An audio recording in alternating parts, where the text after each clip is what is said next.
My name is Michael DeLu. Today is Friday, September 30th, 2022. Happy Friday, y'all. And this is episode 101 of PullUpDaTape. All right, I know it's been a fucking long-ass time since I recorded this podcast and put it out. Last time I recorded a podcast, the conference finals in the NBA was happening, and now it's week 4 of the NFL. A very, very long-ass time, and my apologies. I know you guys don't give a fuck why it took so long, and the only way to show that something like that won't happen again is to stay consistent and keep this train rolling. Get to episode 150, get to episode 200, get to episode 250, episode 300. But a lot of good things and a lot of bad things that happened since the last time I recorded an episode. A lot of ups and downs in my life, but whatever the case may be, I'm still here, and I'm coming back with this shit, and I'm going to keep it going, all right? I'm going to try and get this shit as consistent as possible, all right? With that being said, let's just get right into the politics, all right? Like I said, last time I recorded this podcast, the conference finals in basketball, now it's week 4 in the NFL. And a great game on Thursday night.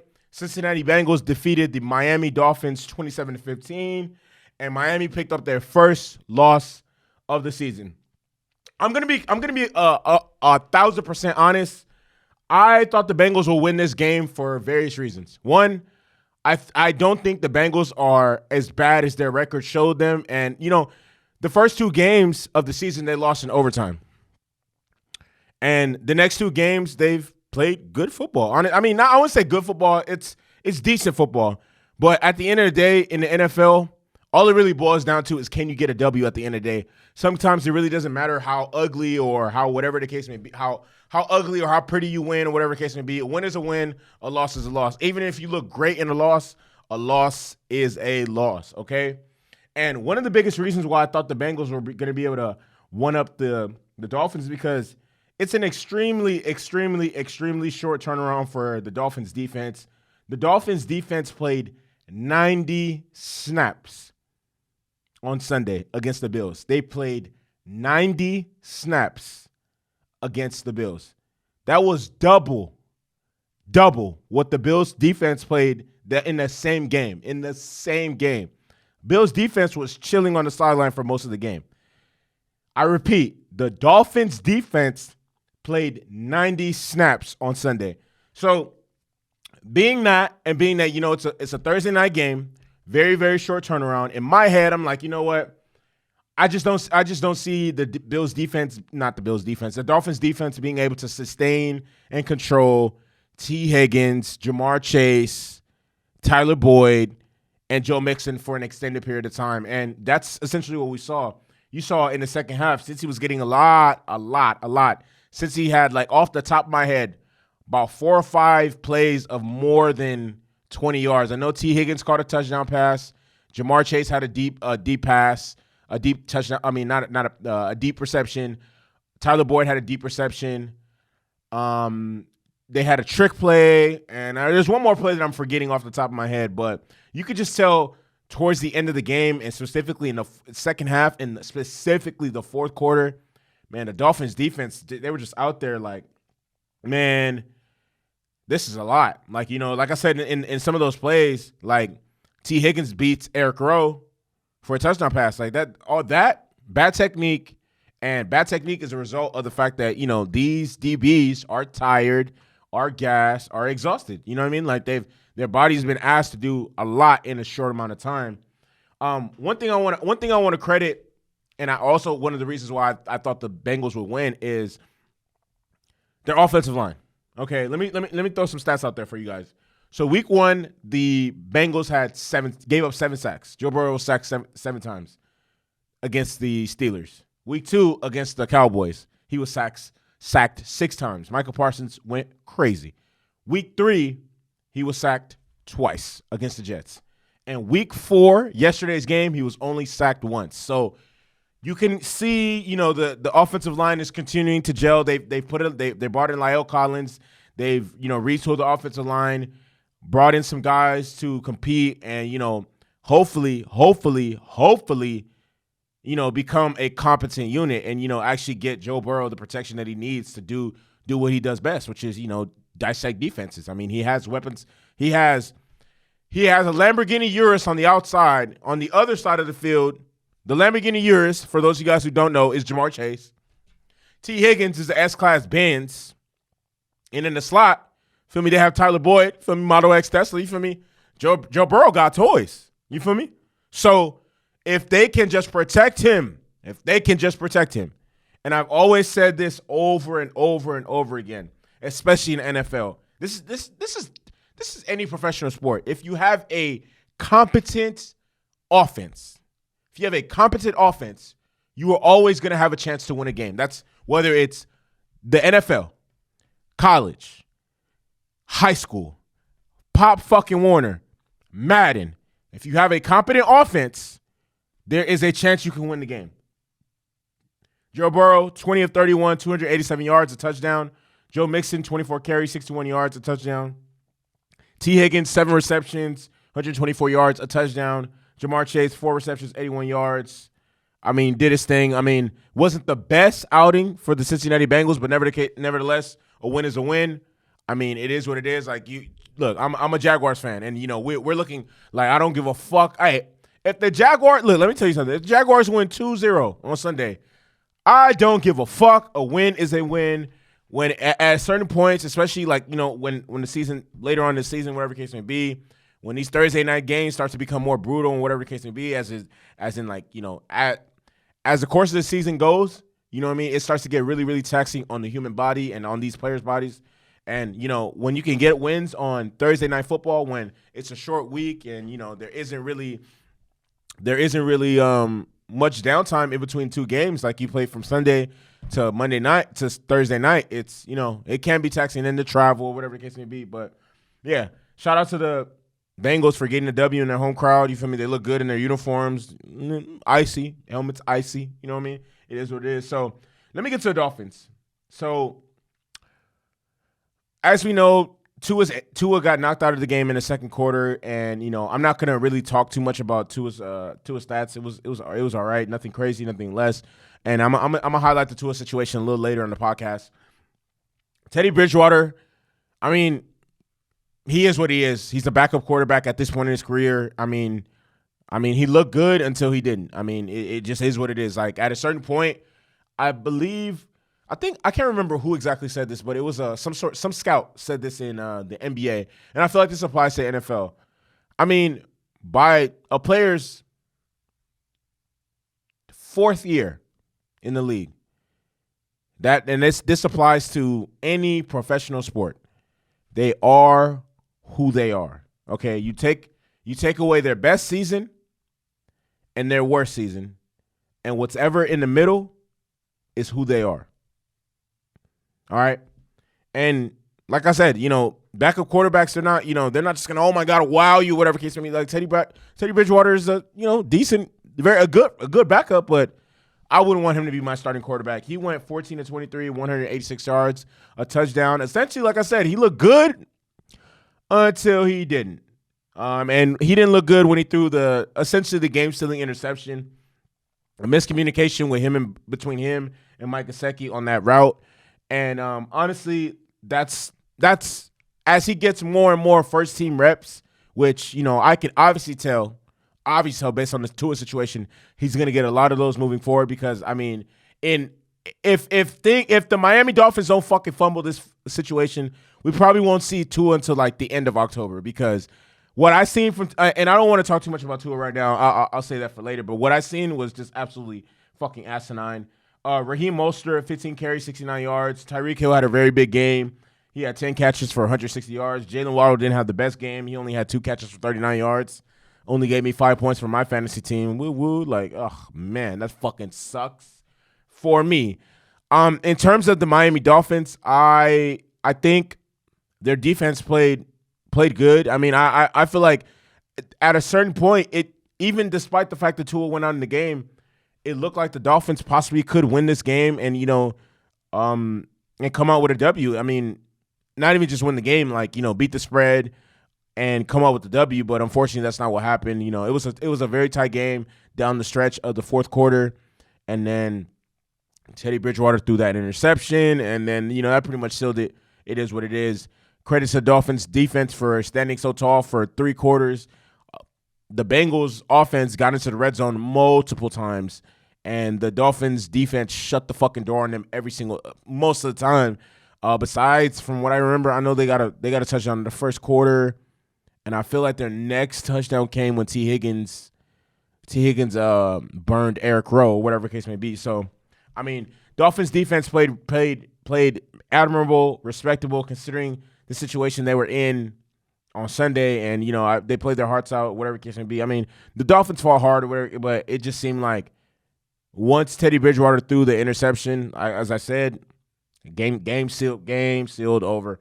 And as I said before, as time goes by, and the more reps he gets, because he's probably going to be the starting quarterback for the next 4 weeks. If all goes well and Tua's able to rest and get healthy, I mean, I expect better performances from him. Like I said, I don't think that the Dolphins season is necessarily over, because for the most part, the Dolphins offense, Mike McDaniel's offense, they're not really asking Tua to do to be, oh my God, the fucking lightsaber, oh my God, Tua carry us. Look, just like the Bengals, the Dolphins have some toys on the outside. You know what I mean? Hey, Jalen Waddle, shit, he S-Class Benz, 550. Tyreek Hill, Ferrari, shit. Mike Gesicki, good tight end. They have a good running game. Raheem, you know what I mean? They don't need, oh my God, superstar quarterback, whatever the case may be. They just need somebody who can get the ball in the playmakers' hands. The playmakers, who they know who they are. They rack up that yak. You feel me? They rack up that yak. They go crazy and they get the job done. It's no accident that the Dolphins came into this game 3-0, and they have a complimentary defense to play complimentary football.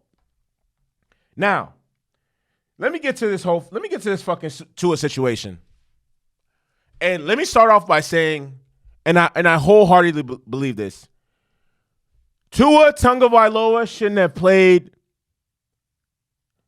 today. He shouldn't have played even if the game was on Sunday. And he definitely shouldn't have played in the second half in the game against the Bills. I was watching that game. I was watching the game because, my Jaguars are playing at the 1 o'clock slot on the West Coast because they're in SoFi Stadium fucking the Chargers up, whatever the case may be. So the 10 o'clock game, the 10 o'clock slot that they usually play in was free. So I watched the Bills versus Dolphins game, and I seen Tua get hurt. I seen Tua look concussed on the field, whatever the case may be. And once I seen that, I was just like, you know what? The Dolphins are not going to win this game. Tua's not going to come back, whatever the case may be. Lo and behold, somehow Tua comes back into the game and finishes the game. And in my head, I'm just like, how the fuck? Why the fuck did Tua finish the game? How the fuck did Tua finish the game? After the game, the Dolphins, fucking shit show of an organization, are talking about, oh yeah, no, Tua didn't have a head injury. He had a back injury. And in my head, I'm like, I don't. Nope. Stop the cap. Stop the fucking cap. That wasn't no fucking back injury. The nigga got up and was like, where the fuck am I? The nigga got up, knee buckled, almost fell straight. That was no fucking back injury. What the fuck was that? Get the fuck out. Look, as I said, Tua shouldn't have played yesterday's game. He shouldn't have played week 4, even if they were playing on Sunday, and he for sure shouldn't have played in the second half. And let me say this, because this is one of the most fucking the weirdest things I seen. First and foremost, Amazon, what the fuck are you doing replaying the video of Tua's head being smacked into the ground over and over and over and over and over and over and over and over and over again? That was fucking terrible. And then on top of that, why are you guys zooming in on Tua's hands? I'm telling y'all, that shit looked fucking crazy. Tua looked like he was like, I repeat, I am not trying to make fun of or make light of Tua's injury or whatever the case may be, but Tua's hands looked like he was throwing up 4 different hoods. Tua's hands looked crazy. And I was watching that shit is Tua gonna die? Bro, oh my God. And I was so shocked that I ended up watching so many different videos to like get an explanation as to what's happening or what happened to him on the field. And the response and definition I got from what I saw on the field is called fencing. And it's the medical term for essentially it happens when your brain receives excessive trauma. And it's no different from when someone starts seizing up and shaking or whatever the case may be. It's like involuntary motion it's the brain firing off neurons or whatever the case may be, and that's the body's physical response to trauma. And that right there, the Miami Dolphins can't sit here and say, "Oh, that's a fucking back." That was no fucking back injury. It was no different from what the fuck we saw on Sunday. That's why in my head I'm like, all right. But the saving grace is Tua was discharged from the hospital and will travel back with the team on tonight. Or yesterday, he traveled back with the team, which is good. That's very, very good.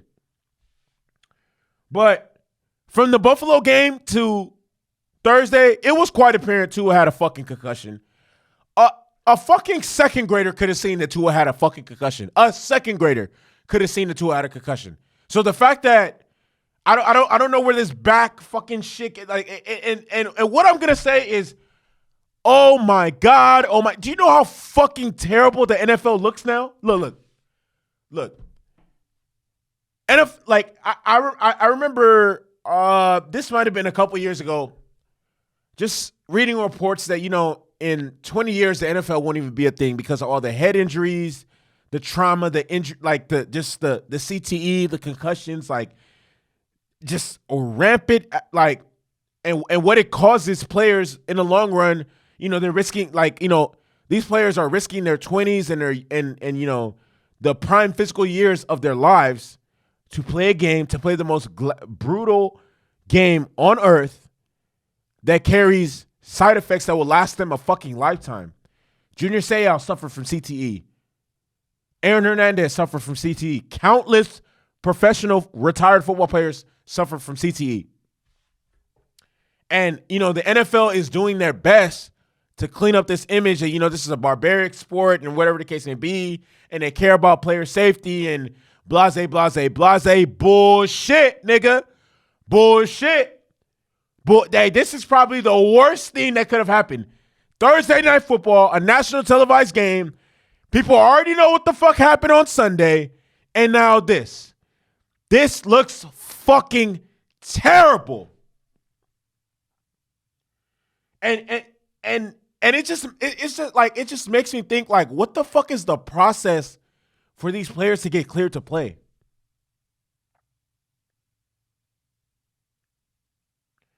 Like, I know there's team doctors, neurologists, and whatever case may be, and I like what I saw happen to Tua on Sunday happens quite often. And Colin Cowherd said this: if a player even shows like they get hit, they stand up and they're shaky, whatever case may be, you're not playing in the next game, buddy. You are not playing in the next game. I don't understand how the fuck like players can appear to be visibly concussed and somehow play in the next game. Talk about they passed concussion protocol. How the fuck did he pass concussion protocol? I'm not a doctor or a trained physician or any of that stuff, but you look at Tua in the game against the Bills and he barely can stand. I was just so surprised to get the word that he re-entered the game. And as I said before, and I'm going to keep saying this shit, a fucking second grader could have seen that he was concussed. A fucking second grader could see that he was fucking concussed. It's really baffling and just doesn't make much sense to me. I'm trying to really wrap my brain around what I saw and the nature in which I was like, as I said, this is a horrible fucking look for the NFL. A horrible fucking look for the NFL. I'm gonna say this now. The Dolphins are a fucking clown show, shit show, clown show, a joke, fraudulent. I don't know, whatever the fuck you want to call the Dolphins, it applies here because they're just a fucking clown. It's just a clown show. Like, it's the fucking circus. You got an owner that's already suspended. Chris Gier, the GM. Mike McDaniels, it's a back injury, whatever the case may be. The trainers, the doctors. Who the fuck cleared Tua to play? Like, hey, people need to be held accountable. The right questions need to be answered and asked. A thorough investigation. You know, the crazy thing is the NFLPA already opened an investigation on them on Sunday, and now this happens. Fucking clown show. I just don't understand. I don't get it. I don't understand. My prayers are. I'm praying to, like, because people don't understand. Like, man, as a fan, that shit really bothered me to see that, because I just get the sense, not even the sense, I know that could have been avoided. I know for a fact that could have been avoided.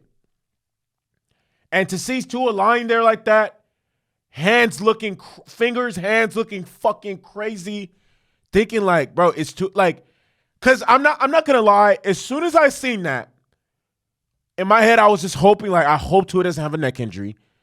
And the first thing I thought of was Ryan Shazier when he hurt his back, and Ryan Shazier was forced to retire right after that. Like, Ryan Shazier is lucky to even be able to walk now.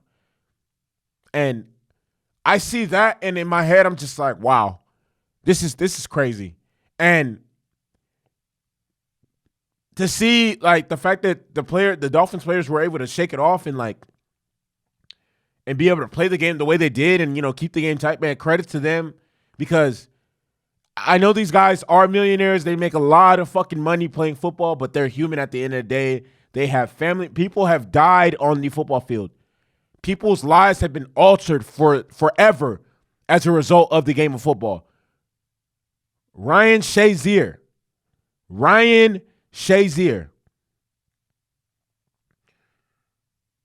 With that being said, that concludes episode 101 of Pull Up the Tape. Hey, you already know what the fuck it is. Hey, you already know the vibes. Whoa. Hey, long live my brother. Long live Pop Smoke. Whoa. Long live Nip. You already know who we do it for. Hey, man, the marathon continue. Hey, long live Gigi. Long live Kobe. Long live Vaughn. Hey, free Chef G, free Pooh Shiesty. You already know what the fuck is going on. Hey, long live Mac Miller, too. Hey, on the dead homies, I'm out this bitch. Hey, I'm back, baby. Comeback season.